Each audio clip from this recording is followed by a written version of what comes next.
Привет. Это снова я, это снова вы. И как тут меня недавно назвали, один известный блогер. Вот. Ну да ладно, интересно было. Сегодня хочу затронуть хайповую тему. Так, немного прокомментировать. Замес Уйбы с Михайловым. Ну, до этого давайте вспомним. А не видели ли мы где-то уже подобное действо?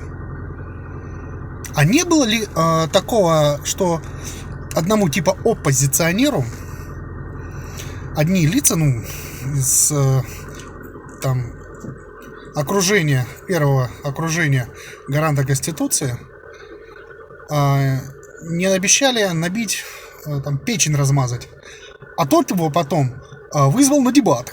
Типа, ах, ты дуэль? Ну, если дуэль, то давай на дебаты. Не помните, да? Да-да, про Алешу Авального. Разве не так это было? Разве не так его пиарили именно первые лица государства? То Алишер Усманов.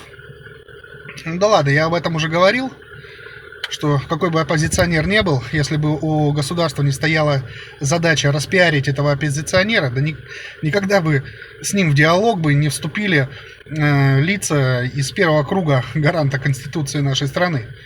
Но потому что тем самым они признают его субъектом переговоров. Что же делает у нас сейчас наш депутат Михайлов и Уйба, да? Один там хамит, грубит, там лицо набью, а другой его на дебаты вызывает. Итог. Нам после этих дебатов в коме станет жить лучше. У нас, может быть, рабочие места появятся. Может быть, люди перестанут бежать отсюда, с региона. Нет? Или Лукойл начнет платить налоги в регионе? Нет. А для чего тогда это делается?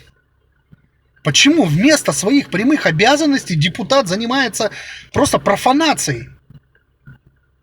Просто тупым пиаром. Себя лично. На хайпе Уйбы. Ну, это, знаете, это как вот там слон и моська есть такое. Ну, знаете, когда басню помните, когда моська там на слона гавкала, и все таки: о, нифига себе, моська! Такая бесстрашная, смотри, на слона гавкает! А он идет, даже так ее не замечает. Но здесь та же самая ситуация. Просто моська загавкала на слона, и на этом решила хайпануть. А где результаты работы? Мы что, его выбирали в Госсовет депутатом? Чтобы он дебаты устраивал? Чтобы он как клоун там себя показывал?